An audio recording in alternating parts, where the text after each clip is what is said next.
वालेकुम viewers, welcome back to my channel. आज की इस वीडियो में हम जो है वो क्लास 10th के जो है वो कंप्यूटर के चैप्टर नंबर 4 जो है अरे है उसके एमसीक्यूज़ को जो है वो हम सॉल्व करेंगे। तो चले हम स्टार्ट करते हैं। एमसीक्यूज़ जो है वो बोर्ड पॉइंट ऑफ व्यू से बहुत ज़्यादा इंपॉर्टेंट होते हैं।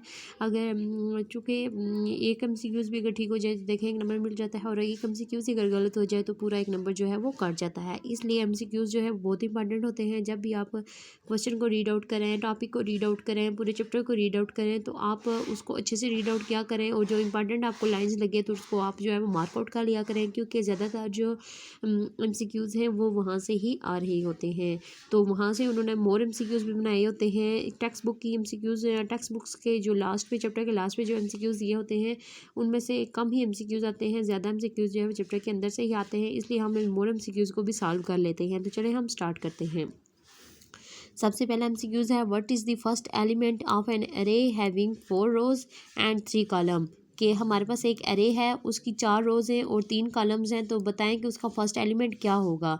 तो रोज़ हैं या कॉलम हैं, जब वो स्टार्ट होते हैं तो वो 0 से ही स्टार्ट होते हैं, इसलिए उनकी जो फर्स्ट एलिमेंट होगा वो दोनों का 0 0 ही होगा।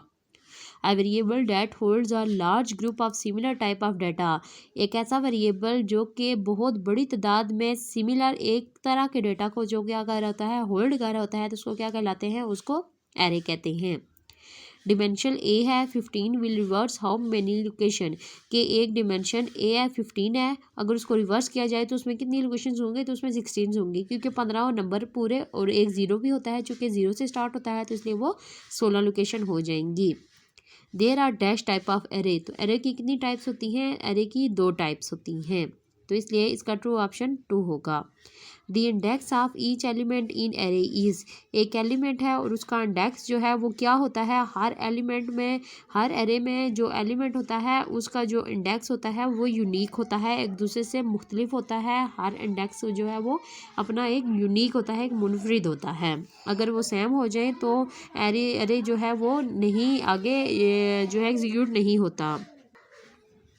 Each element of an array has its own, her element का जो एरे है वो क्या होता है, उसके साथ उसके पास क्या होता है, उसके पास उसका अपना इंडेक्स होता है। In the statement list for the value 4 indicates, के एक स्टेटमेंट लिस्ट 4 है, लेकिन जो 4 वैल्यू है वो क्या इंडिकेट कर रही है, वो क्या बता रही है, तो वो जो है वो साइज़ ऑफ एरे बता रही होती है। जो ब्रैकेट के अंदर लिखा हुआ होता है, बेशक 3 लिखा हो बेशक 4 लिखा हो, तो ये जो चीज़ है ये साइज़ ऑफ एरे बता रही होती है कि जो एरे है हमारे पास उसका क्या साइज़ है। 1 डिमेंशन एरे, एक एरे है वो, उसकी अगर एक डिमेंशन है, तो हमने पीछे पढ़ा था एरे की कितनी टाइप्स होती हैं, तो एरे की 2 टाइप्स होती हैं, 1D एरे और 2D एरे। जो एक एरे है 1 डिमेंशन एरे है, उसको हम क्या कह सकते हैं, उसको टेबल कह सकते हैं, उसको लीनियर कह सकते हैं, उसको वेक्टर कह सकते हैं। तो टेबल जो है, टेबल में ज़्यादा रोज़ ज़्यादा कॉलम होते हैं, इसलिए वो 1 डिमेंशन नहीं बन सकती। तो लीनियर और वेक्टर जो है इन दोनों को जो है वो 1 डिमेंशन एरे कह सकते हैं, इसलिए इसका करेक्ट ऑप्शन होगा B and C mean both. The index of each element in array is, हर एलिमेंट का जो इंडेक्स होता है वो क्या होता है, वो डिफरेंट होता है। हर एलिमेंट का जो इंडेक्स होता है वो डिफरेंट भी होता है और वो यूनिक भी होता है।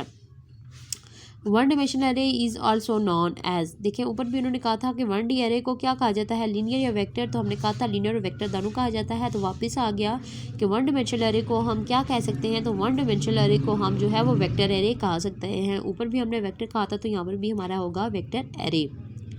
Another name of 2D dimensional array is, कि हमारे पास जो 2D डिमेंशनल एरे है उसका दूसरा नाम क्या होगा। तो ऊपर हमने कहा था टेबल हो नहीं सकता, क्योंकि उसमें ज़्यादा रोज़ और ज़्यादा कॉलम होती हैं, तो इसको मैट्रिक्स, क्योंकि मैट्रिक्स में ज़्यादा रोज़ और ज़्यादा कॉलम होती हैं। मैट्रिक्स में ये देखें, ये एक मैट्रिक है, इसमें जो है वो 2 रोज़ हैं और 1 कॉलम है। तो मैट्रिक्स में जो ज़्यादा रोज़ और ज़्यादा कॉलम होते हैं और टेबल में भी ज़्यादा रोज़ और ज़्यादा कॉलम होते हैं, जबकि वेक्टर में एक ही रोज़ और एक ही कॉलम होती है, इसलिए हमारे पास ए और बी इसका करेक्ट ऑप्शन होगा।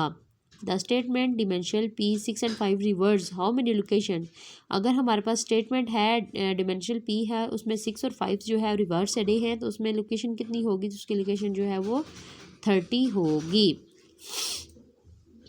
How many element does the following array having an. अगर हमारे पास जो एरे है n1000 है तो उसका रिवर्स उसमें कितने एलिमेंट्स होंगे, तो उसमें जो 1001 एरे होंगे, क्योंकि 1000 उसके अपने एलिमेंट और एक जो है वो 0 से स्टार्ट होता है, इसलिए 1001 एलिमेंट होंगे।